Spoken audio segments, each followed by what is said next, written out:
Hello everyone and welcome back to construct India with Tejas Awati.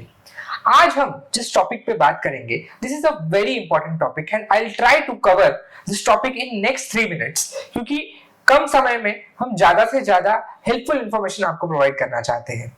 आज हम बात करेंगे the risk involve in the highway contracts. So basically it is been observe कि बहुत सारे projects highway में स्टॉल हो जाते हैं या फेल हो जाते हैं, कंप्लीट नहीं हो पाते, जिसमें लॉसेस होते हैं contractor because of all this multiple risk. So I am giving you a step by step process, जिसको आप अगर फॉलो करेंगे तो आपको कभी भी आपके हाईवे प्रोजेक्ट में लॉसेस या प्रॉब्लम्स फेस नहीं करने पड़ेंगे। सबसे पहली स्टेप इसमें है कि आपको you have to identify the risk. So identifying a risk is very important and this is before bidding the tender। तो जब भी आप एक टेंडर डॉक्यूमेंट पढ़ते हैं तो फॉर एग्जांपल जैसे आप लोग मल्टीपल डिपार्टमेंट्स के साथ काम करते हो, NHAI हो, ministry of road transport and highways हो, मल्टीपल स्टेट PWDs हो, NHIDCL हो, डिफरेंट डिपार्टमेंट्स के साथ आप काम करते हो।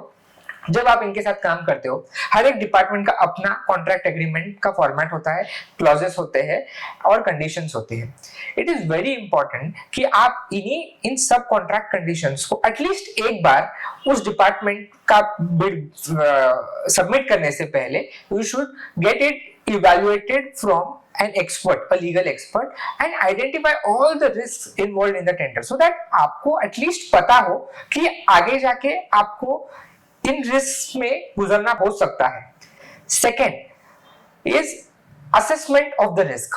अभी ये जो रिस्क आपने आइडेंटिफाई किए हैं, इन रिस्क का इंपैक्ट क्या होगा प्रोजेक्ट पे, इसका कॉस्ट इंपैक्ट क्या होगा, इसका टाइम इंपैक्ट क्या होगा, इससे आपको क्या क्या प्रॉब्लम्स आप फेस कर सकते हो, इसका असेसमेंट होना बहुत जरूरी है। So this are first two things which you should do before bidding a tender, so that at least आपको पता है कि आप जिस रास्ते से गुजरने वाले हो, जो हाईवे प्रोजेक्ट आप करने वाले हो, इसमें क्या क्या आपके दिक्कतें आ सकती है। Now I will tell you what is the steps to mitigate those risk. इसमें पहली स्टेप है कि clear and very detailed contracts. It is very important कि आप जो भी कॉन्ट्रैक्ट एग्रीमेंट साइन करते हो, वंस आपको एक हाईवे प्रोजेक्ट मिलता है तो it should be very clear, जिसमें आपका स्कोप ऑफ वर्क, जिसमें आपके ऑल द टाइप ऑफ आपका जो रिस्पॉन्सिबिलिटी मैट्रिक्स है, दैट इज वेरी क्लियर। अगर आपको उसमें कुछ भी डाउट तो please get it clear from the authority, और अगर आपको अथॉरिटी से क्लैरिटी नहीं मिलती है तो involve some techno legal expert in that.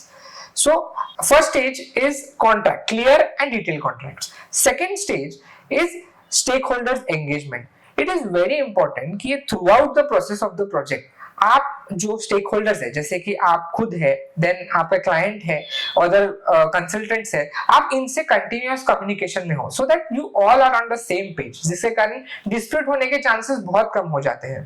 Third stage is dispute resolution mechanism. So अगर समझो ये सब फॉलो करने के बाद भी अगर कोई डिस्प्यूट हो जाता है due to some circumstances, then there should be a proper and clear dispute resolution mechanism, जिसके कारण जैसे आर्बिट्रेशन का क्लॉज हो, जैसे कुछ चीजें हो जिससे आप वन कंसेंसस पे आ सकते हो सभी stakeholder. So it should be very clear with all the stakeholders. तो एक प्रॉपर डिस्प्यूट रेजोल्यूशन मैकेनिज्म होना काफी इंपॉर्टेंट है। And the fourth stage is contingency plan. ये सब करने के बावजूद भी देयर आर चांसेस कि your project might have some risk and due to which आपका प्रोजेक्ट स्टॉल हो जाए, रुक जाए, या पेमेंट कंडीशंस, पेमेंट्स में प्रॉब्लम हो जाए। इसके बाद आपका एक कंटिजेंसी प्लान होना बहुत जरूरी है कि फॉर एग्जांपल अगर आपका एक प्रोजेक्ट है जिसमें आप काम कर रहे हैं और आपने सभी कुछ किया है but due to some reason that project रुक जाता है, तो there should be some way, आपका ऑलरेडी एक प्लान बी रेडी होना चाहिए कि आप इन प्रॉब्लम्स को कैसे फेस करने वाले हो अगर ये प्रॉब्लम आ जाती है।